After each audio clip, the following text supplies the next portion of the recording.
Begitu? Ya. Adakah apa yang kita lihat sekarang, serangan yang berlaku antara parti dalam kerajaan adalah rencana-rencana yang menyebabkan akibat daripada perbincangan. Kita kena faham, Mahathir ni, dia ni memang ada banyak papan catur.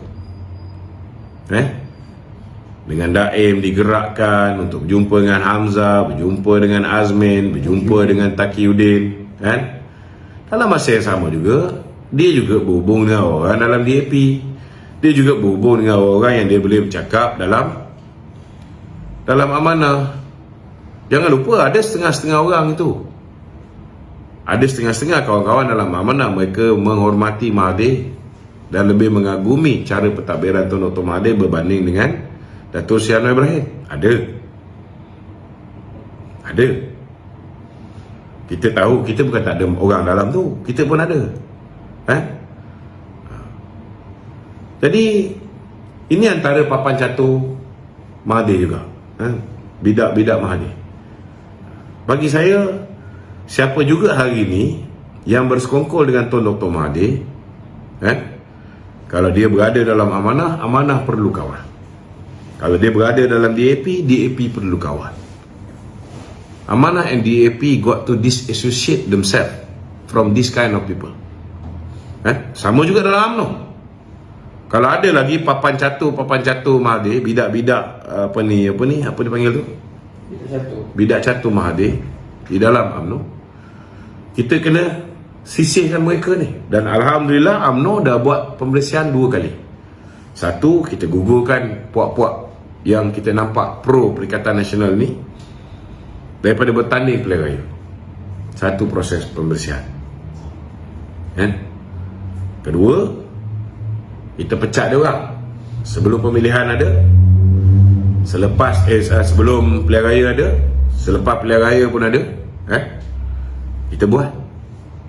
Dan jangan lupa yang ketiga, kita telah buat pembersihan ketika proses pemilihan parti.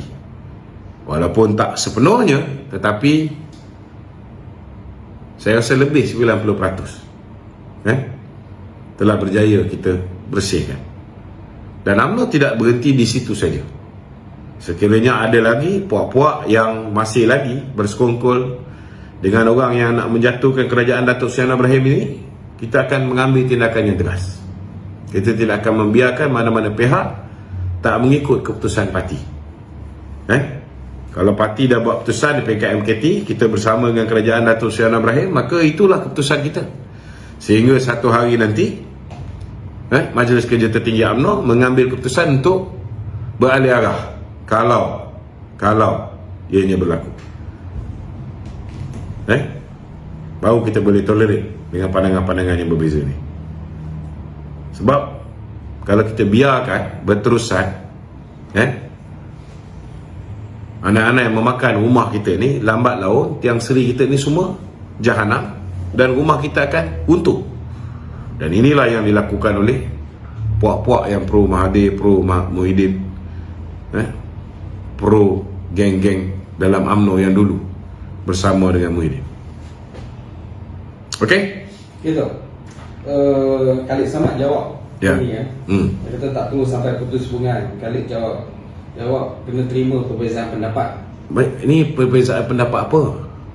Ini perbezaan pendapat apa? Dia bodoh sangat ke? Dia bodoh sangat ke? Dia pengurusi Amanah Negeri Kelantan. Kalau dia keluar kenyataan yang tidak menghormati kepimpinan UMNO, macam mana kita nak kerjasama dengan dia? Apa perlu kita kerjasama dengan dia? Betul lah tindakan Abawi. Betul lah kenyataan yang dikeluarkan oleh Ketua Pemuda Kelantan dan Esko Pemuda Negeri Kelantan, Fikri Hamshi. Kita tak boleh biarkan. Nak kerjasama macam mana? Kita nak kerjasama dengan orang yang duk kata pemimpin kita ini rasuah, korap. Lainlah kenyataan yang kononnya dikeluarkan oleh AMK Alustar. kita siasat. Itu pun kita kena faham, kawan-kawan kita dalam UMNO pun jangan dapat kenyataan kita tak check, kita terus marah. Kita kena faham bahawa hari ini banyak geng-geng Perikatan Nasional ini menangguk di air yang keruh.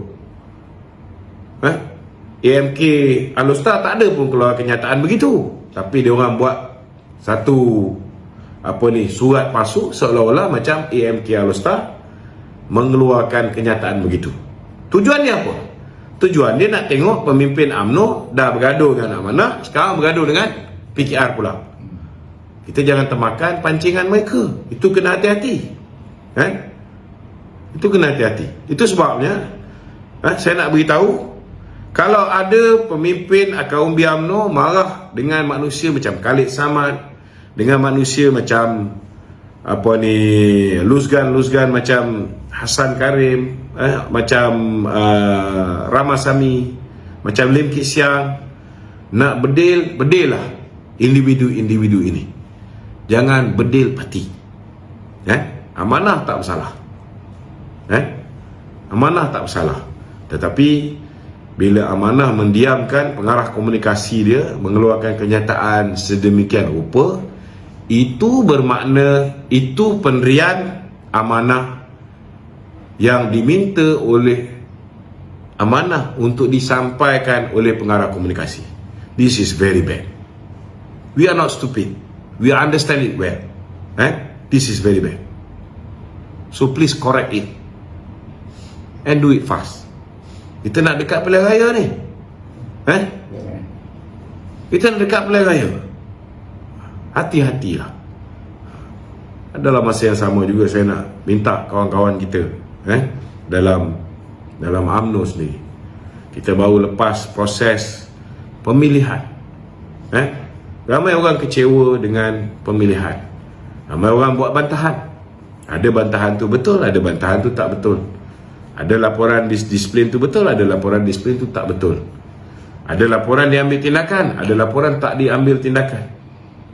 Tetapi walau kecewa macam mana sekalipun dengan keputusan, tak kira lah lembaga disiplin ke, JPU ke, parti ke, kita kecewa macam mana sekalipun, kena ingat bahawa kita sekarang berhadapan dengan pilihan raya negeri di 6 buah negeri dan mungkin 7 buah termasuk Sabah. Jadi elakkan daripada mengeluarkan kenyataan-kenyataan, mengeluarkan perkara-perkara yang boleh merosakkan parti. Kalau nak ikutkan kecewa, saya pun ada buat laporan disiplin terhadap orang yang lawan saya. Bila saya buat laporan disiplin, saya dah tahu dah tidak akan ada tindakan terhadap dia. Kalau kita kecewa, memang kita akan retaliate. Tapi tak boleh. Kita kena jaga parti kita. Kita kena utamakan parti kita daripada kepentingan kita sendiri. Saya minta kawan-kawan tolonglah. Banyak orang tengah marah itu ini.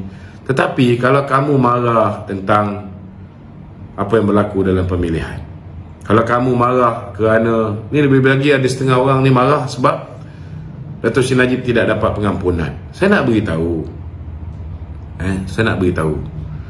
bahawa parti habis kuat, parti boleh buat, parti boleh minta supaya Dato' Seri Anwar Ibrahim membantu. Saya di Mekah, saya dah tanya secara peribadi dengan Presiden beritahu Dato' Seri Anwar Ibrahim memang akan bantu. Dato' Seri Anwar Ibrahim memang akan bantu. Tetapi kita tak boleh paksa ke bawah duli tuanku untuk memilih kes Dato' Seri Najib ini untuk didengari. Ini hak dan budi bicara ke bawah duli tuanku.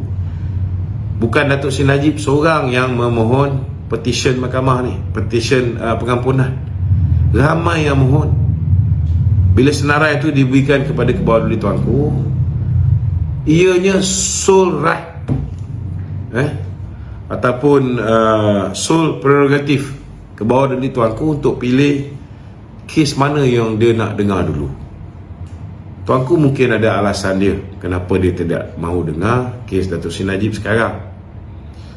Mungkin tak lama lagi kes Amla mungkin akan dibuang, sebab hari ini dah jelas terbukti bahawa duit itu tak hilang, malah yang dibayar balik daripada UAE kan lebih daripada apa yang kita keluar. Mungkin kes Amla tu akan dibuang, mungkin, ini saya mempunyai pandangan, mungkin. Sama juga dengan kes 1MDB, sekarang masih berjalan. Mungkin sekitar bulan 10 dah selesai kes 1MDB. Kita tak tahu macam mana pemikiran ke bawah dulu tuanku. Mungkin tuanku kata, habis kalau dah lepas ni ada kes 1MDB pula, macam mana nak ampunkan pula ke?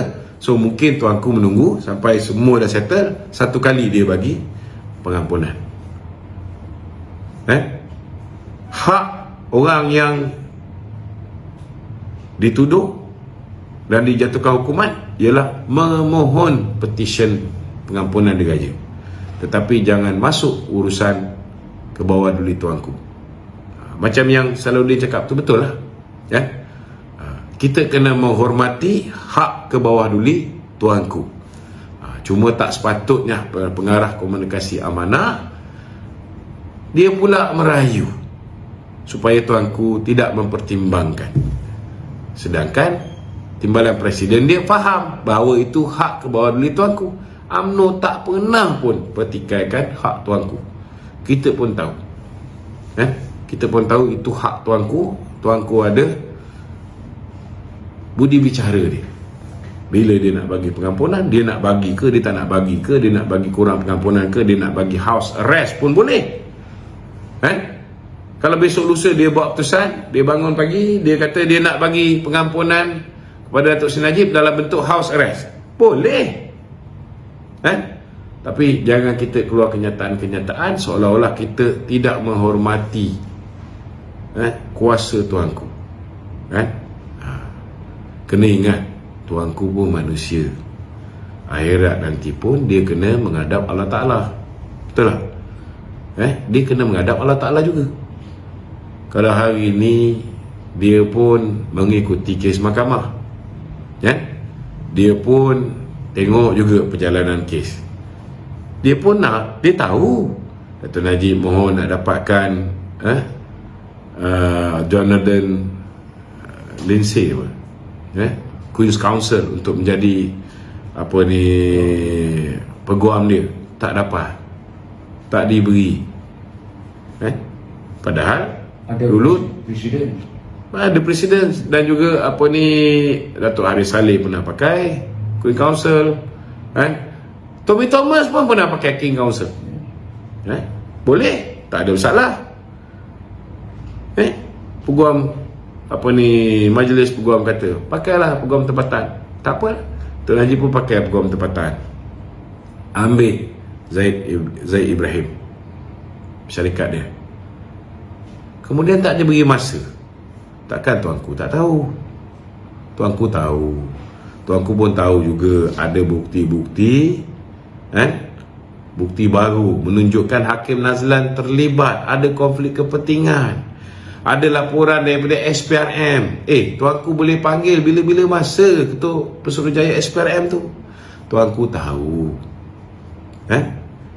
Sama ada Datuk Seri Najib ni diberikan keadilan ataupun tidak, dibicarakan secara adil ataupun tidak, bukti-bukti dapat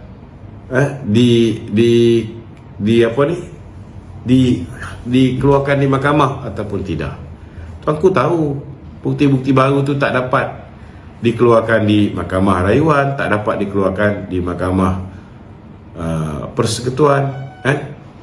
Dan tuanku juga baca juga daripada 5 orang hakim, 1 orang hakim tu mempunyai pandangan yang berbeza.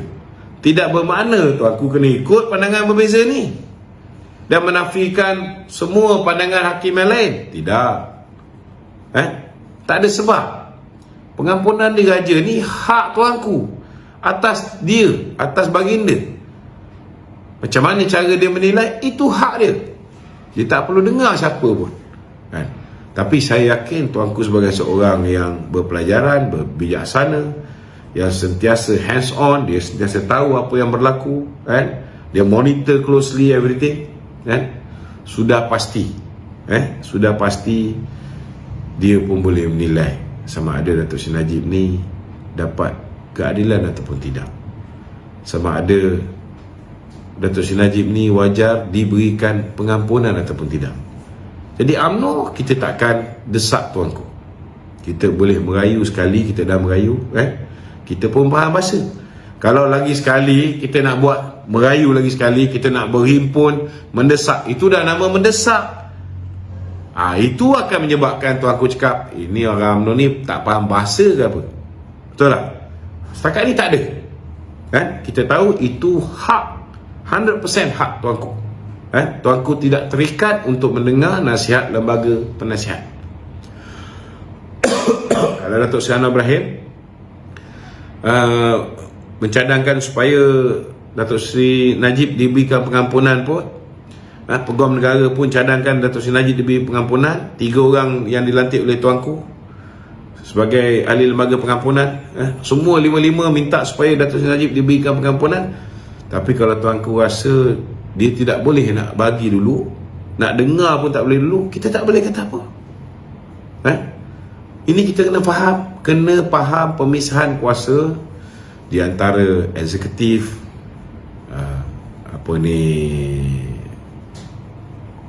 Raja-Raja Melayu, badan legislatif, badan kehakiman. Kena faham tu. Kalau kita faham, insya-Allah tak ada masalah. Okey?